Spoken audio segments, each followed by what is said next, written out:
Bonjour à toutes et à tous, bienvenue, c'est Smart Impact, l'émission de la RSE, responsabilité sociale, sociétale et environnementale des entreprises. Mon invité aujourd'hui, c'est Johan Bourdon, directeur marketing et commercial d'Otovo France. On va parler du solaire résidentiel, source d'économie financière à développer en ces temps de crise énergétique. Notre débat, il portera sur les enjeux des transformations numériques et écologiques, comment concilier digitalisation et protection de l'environnement. On croisera les expériences de Veolia et de Ring Capital. Et puis dans Smart Ideas, notre rubrique consacrée aux startups, on va découvrir l'Easy et ses solutions pour accompagner les marques vers l'économie circulaire. Énergie solaire, révolution numérique, économie circulaire. 3 grands thèmes, 30 minutes pour les développer. C'est parti.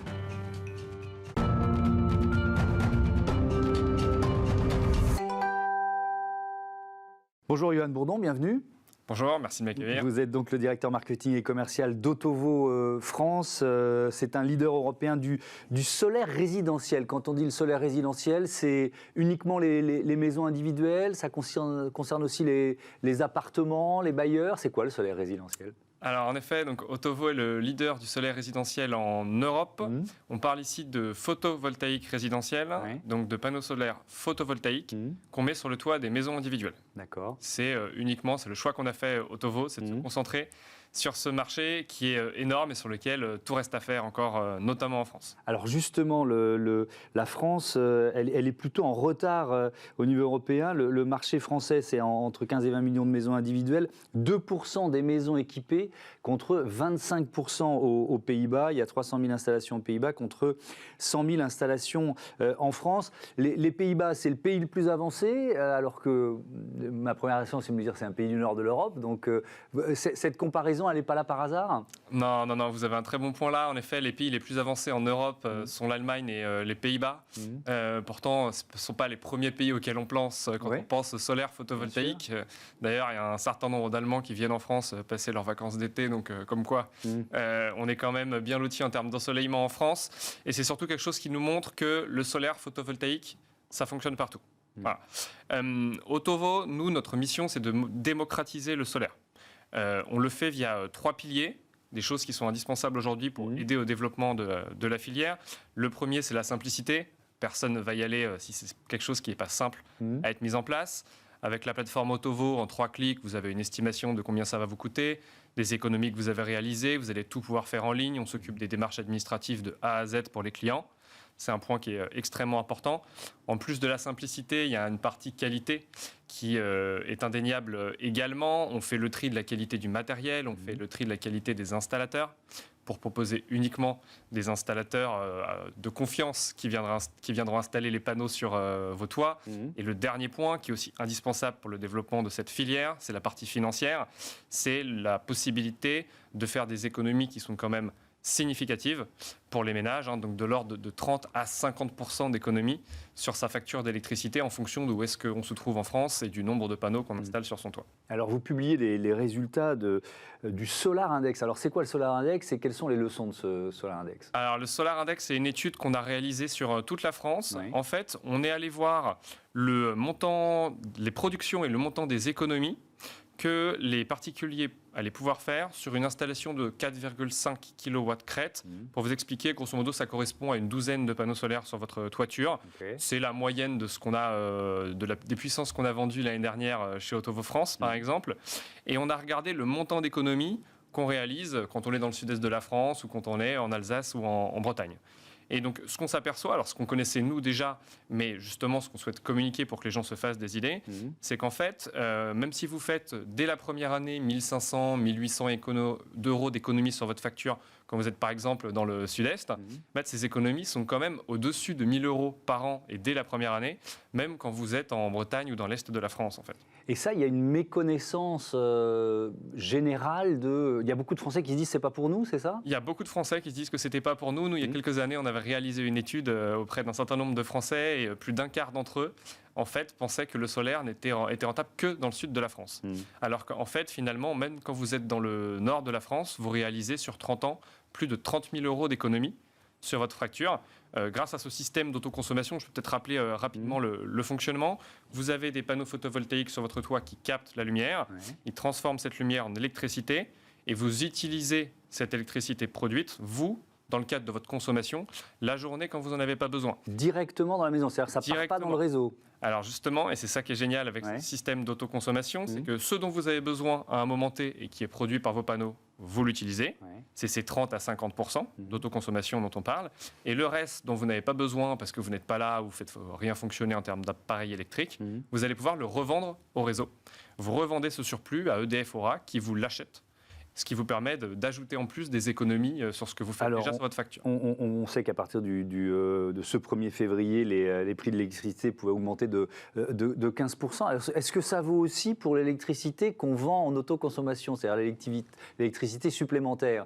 Est-ce qu'elle est elle aussi sujette aux variations du marché? Alors, le prix de rachat de l'électricité, lui, est identique, en fait.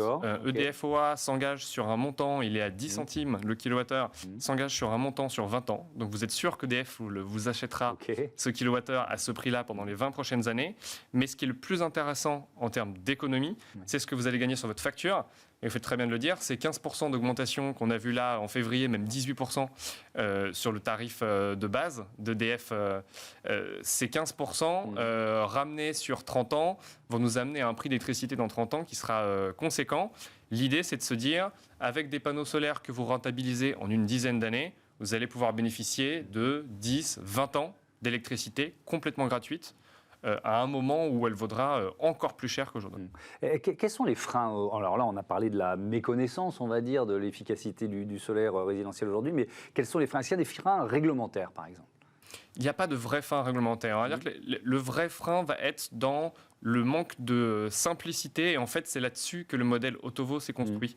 Quand je vous parlais de simplicité au début, nous, on a une plateforme en ligne qu'on a mis un certain temps à développer. C'est cette plateforme, en fait, via un système d'enchères inversées, parce qu'on a fait le tri de la qualité en ayant uniquement le matériel et le tri de la qualité en ayant uniquement les installateurs. Ça nous permet, en l'espace de quelques secondes, quand un particulier tape l'adresse de son domicile, de lui afficher tout de suite en ligne combien va lui coûter son installation, combien il va produire et combien il va économiser. Et ensuite, comme toutes les démarches administratives, on s'en occupe et tout va pouvoir être fait en ligne, finalement, le fait de mettre en place les panneaux sur son toit, c'est devenu quelque chose de très très simple. La loi récente sur l'accélération des énergies renouvelables, qu'est-ce qu'il y a sur le solaire résidentiel? Est-ce que vous êtes un peu passé à travers? Enfin, voilà, comment vous réagissez à cette loi? Vous avez tout à fait raison. En fait, on déplore que malheureusement, il n'y ait aucun volet sur le solaire résidentiel, en fait, sur le photovoltaïque résidentiel. C'est un peu le grand oublié de cette loi sur l'accélération des ENR. Il y aurait pu avoir quoi, des aides supplémentaires pour les Français qui veulent s'équiper? Nous, justement, on regarde un petit peu ce que font nos voisins, vu qu'on a la chance d'être dans 13 pays. On se dit, en France, une maison sur 50 qui est équipée. Aux Pays-Bas, 1 sur 4. La marge de manœuvre entre les deux est assez énorme. Une chose qui pourrait être assez simple à mettre en place et qui inciterait les gens serait par exemple de passer la TVA à 0% sur toutes les tailles d'installation. Voilà. Aujourd'hui, vous avez une TVA qui est réduite à 10% quand vous avez une toute petite installation de 3 kW crête ou inférieure, donc c'est 8 panneaux, c'est pas forcément beaucoup. Il y a plein de pays européens qui ont cette taxe à 0%, même pour de grosses installations. Est-ce qu'il ne faudrait pas aussi revoir la carte où c'est interdit parce qu'il y a des parties classées dans un centre-ville, etc. On a l'impression qu'elle date un peu en fonction des lieux et des villes de France. Alors, en effet, en fonction de où est-ce que vous habitez, en fait, il faut savoir qu'il faut l'autorisation de votre mairie pour pouvoir installer les panneaux. L'avantage, c'est qu'en fait, Otovo France, nous, on s'occupe de toute cette démarche administrative. Donc, les particuliers n'ont pas besoin de s'embêter avec ça. C'est nous qui allons nous occuper de la paperasse.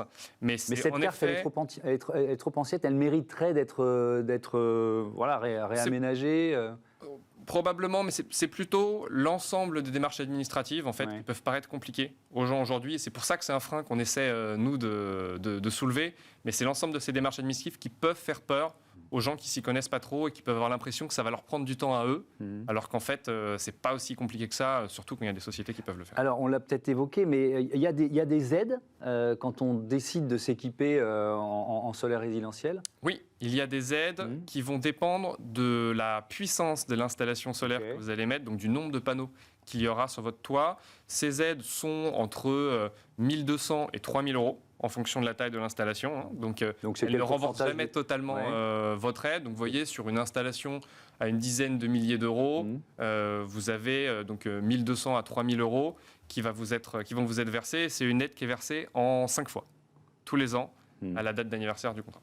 D'accord. Là aussi, elle aurait pu être un peu boostée dans le cadre de la loi sur l'accélération des ENR. Elle le pourrait en effet, mais en fait, on remarque que ce n'est pas le montant de ces aides qui incite vraiment les Français à passer au solaire. C'est vraiment ce qu'ils vont gagner sur l'autre facture. Quand on économise 30 à 50% sur cette facture d'électricité qui est en train de bondir tous les ans, de 4% l'année dernière, de 15% là le 1er février, et le gouvernement a déjà annoncé que ce sera au moins 15% en février l'année prochaine, c'est surtout sur cette facture-là que les Français vont faire des économies. Merci beaucoup, merci Johan Bourdon. À bientôt sur Bismart. On passe à notre débat, comment concilier numérisation, digitalisation des entreprises et protection de l'environnement.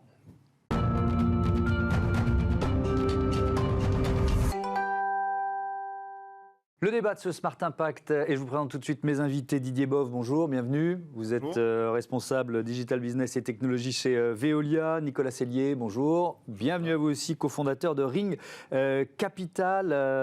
Je commence avec vous, Didier Bove, sur ces enjeux. Donc, notre débat, il va parler sur des deux révolutions en cours, la transformation numérique et la transformation environnementale.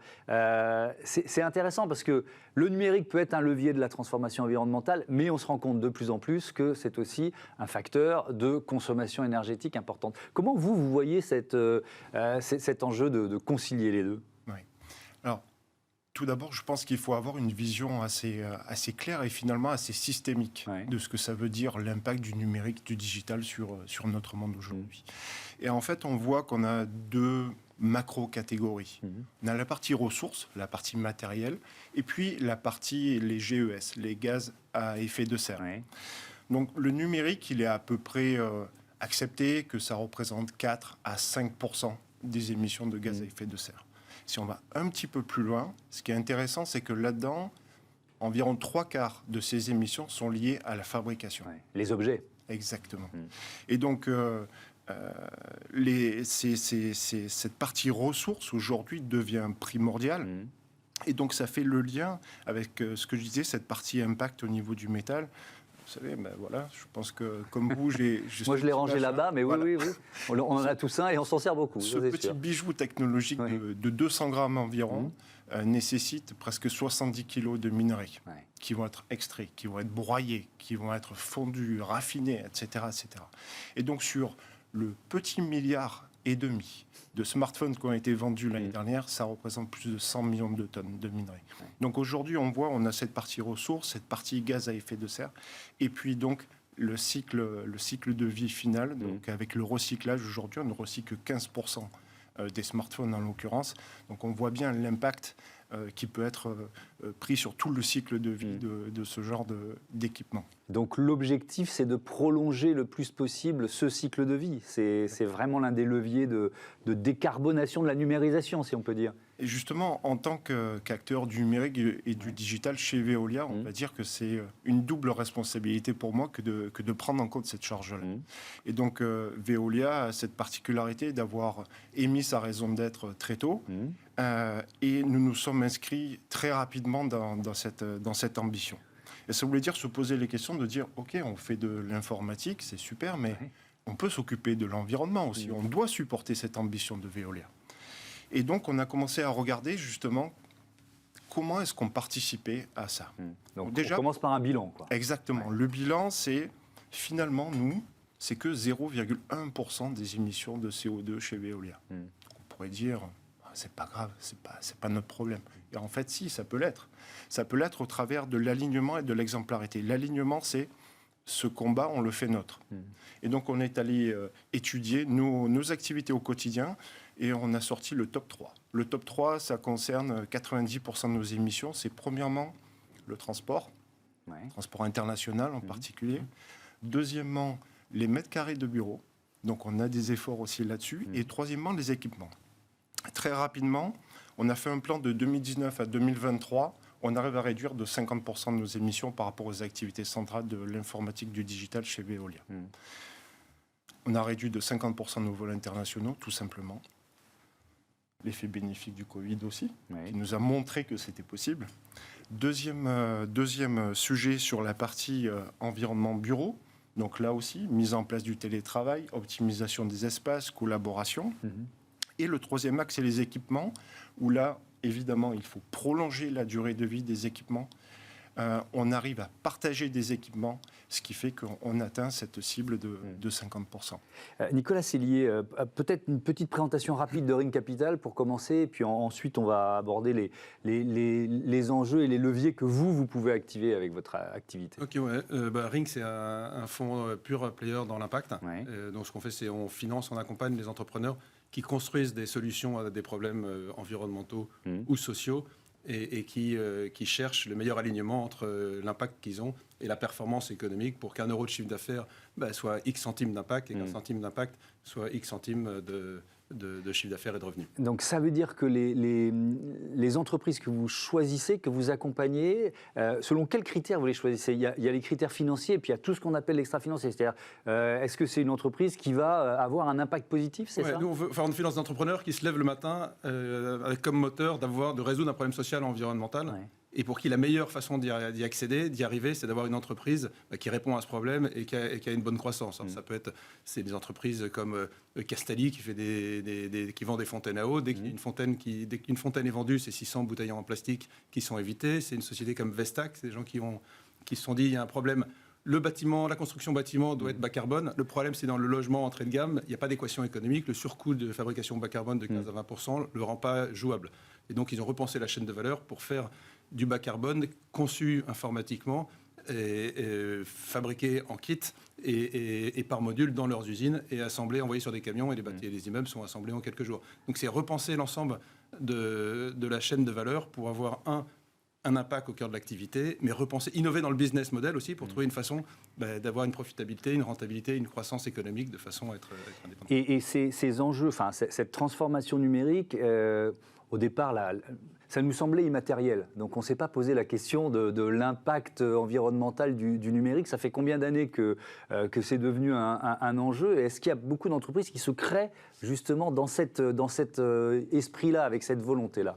Oui, alors c'est vrai, comme vous le disiez, le numérique, c'est 4 à 5% des émissions de gaz à effet de serre. Le numérique ne va pas résoudre le problème de la transition énergétique, le problème environnemental, mais cette double révolution numérique et transition peut s'auto-accélérer et être rendue possible par la conjonction des deux. C'est vrai qu'on a fait 200 ans de révolution industrielle où toute notre croissance s'est fondée sur deux entités dont on disposait jetables, qui étaient les ressources humaines et la planète. Aujourd'hui, on a conscience qu'il faut refaire un reset, rechanger tout le modèle, et c'est comme ça qu'on aura la croissance, en mettant la personne humaine et la planète au cœur, au centre de la révolution industrielle qui arrive. Et le numérique, je pense qu'il a comme vous le disiez, c'est un sujet d'investissement. Il faut massivement investir dans des nouvelles supply chains, des nouvelles infrastructures. Il faut investir aussi, et c'est la technologie et le numérique peuvent aider dans des nouvelles solutions. Il y a une grosse partie de mise en place de solutions existantes et aussi de nouvelles solutions. Le numérique peut les rendre plus efficientes. Et puis, il y a tout un aspect du numérique qui est trop souvent oublié, c'est l'impact social du numérique. Pour rendre possible cette transition énorme, il faut des expertises au métier de demain.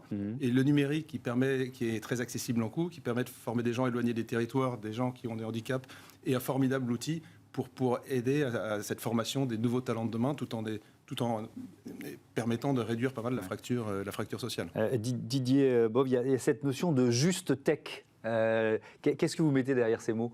Voilà. Donc en fait, c'est pas faire de la technologie pour la technologie. Je crois qu'on se rejoint sur ce sujet-là. En revanche, c'est ne pas hésiter à en mettre là où ça a du sens. Je vous disais 0,1% des émissions. Si on passe à 0,2, mais qu'on a un effet de levier de 10 ou 15% d'efficacité sur une usine de traitement des eaux, sur un four d'incinération, évidemment qu'il faut y aller. La juste tech, c'est ça. C'est tirer le maximum de ce qui est offert aujourd'hui en termes de technologie pour le maximum d'effets positifs. Nous avons aujourd'hui des solutions digitales. On appelle ça solutions digitales. Depuis 4 ans, on a sorti une dizaine qui viennent supporter l'efficacité de nos propres opérations. Donc c'est pour ça, je pensais à l'optimisation des rendements des réseaux en eau potable. Donc arrêter de faire de la production d'eau qui va juste se déverser entre l'usine et le robinet final, ou l'optimisation des incinérateurs, etc., etc. Donc on est capable de et donc là, le numérique, pardon de vous interrompre, c'est vraiment un outil d'accélération de la transformation environnementale, c'est ce que vous nous dites. Exactement, exactement. Et on est tellement content et fier de ces résultats-là qu'on est en train de les packager pour maintenant aller offrir ces services à de nouveaux prospects, à de nouveaux clients de Veolia pour faire bénéficier de cet apport. Vous parliez des 50% de baisse de vos émissions de gaz à effet de serre. Souvent, les premiers pourcentages sont les plus faciles à obtenir. Vous voyez ce que je veux dire ? Bien sûr. Après, on rentre dans la question presque du modèle économique d'une entreprise. Enfin, ça devient beaucoup plus compliqué. Vous en êtes toute cette réflexion. Ouais. Donc, effectivement, et c'est là où il faut prendre un pas de recul et regarder au niveau de l'entreprise en général. Il y a ce qu'on peut faire nous, j'ai parlé donc d'alignement, et il y a l'exemplarité. Et donc au niveau de l'entreprise, ça va rentrer, on va prendre en ligne de compte également le process de l'usine. Donc à très très court terme, par exemple, Veolia s'est engagé à générer autant d'énergie verte que ce qu'elle consomme sur le périmètre français d'ici 2027. Donc on ne parle pas d'une échéance trop lointaine. Et donc ça, c'est fait en optimisant nos process, évidemment la partie sobriété, mais aussi pour aller récupérer toutes les sources d'énergie que l'on a sur nos process standards. Je prends par exemple une station d'épuration. Une station d'épuration génère des boues. Ces boues sont capables de produire du méthane absolument vert, local, qui va venir décarboner toute l'énergie autour de son site. On parle d'énergie décarbonante locale. Vous venez, Nicolas Célier, avec Ring Capital, d'obtenir la certification Bicorp. Alors déjà, félicitations, parce que ce n'est pas si facile à obtenir. Déjà, pourquoi la démarche ? Et puis, le fait que ce soit peut-être la première étape, enfin, vous voyez ce que je veux dire, c'est quand on obtient le Bicorp, ce n'est pas un aboutissement. Non, c'est que la démarche, déjà, il y a Bicorp, c'est un label, c'est une façon que tout l'effort de nos équipes soit reconnu en interne et un peu valorisé.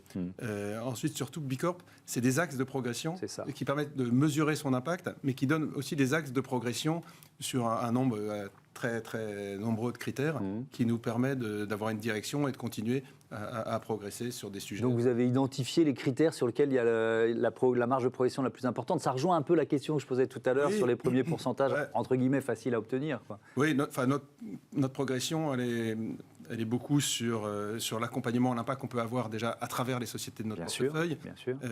Elle est beaucoup aussi, je pense qu'on a un vrai enjeu, et ça c'est au niveau de la société, de retrouver un nouveau modèle, une nouvelle alliance entre le business économique, les business des boîtes et la philanthropie. Et trouver une philanthropie qui ne soit pas extérieure au business, mais qui l'accélère, et trouver un business qui accompagne une philanthropie qui soit cohérente, ça fait la triplée. Donc ça, je pense qu'on peut beaucoup progresser sur ces sujets, sur les sujets de partage de la valeur, de fondation actionnaire. Il y a énormément le spectre des possibles est infini. On commence avec Bicorp à toucher au début de ce qu'on peut faire. Et heureusement, il reste pas mal de choses à faire pour améliorer les choses dans le monde. Merci beaucoup. Merci à tous les deux et à bientôt sur Bismart. On passe à notre rubrique consacrée aux startups éco-responsables. C'est parti.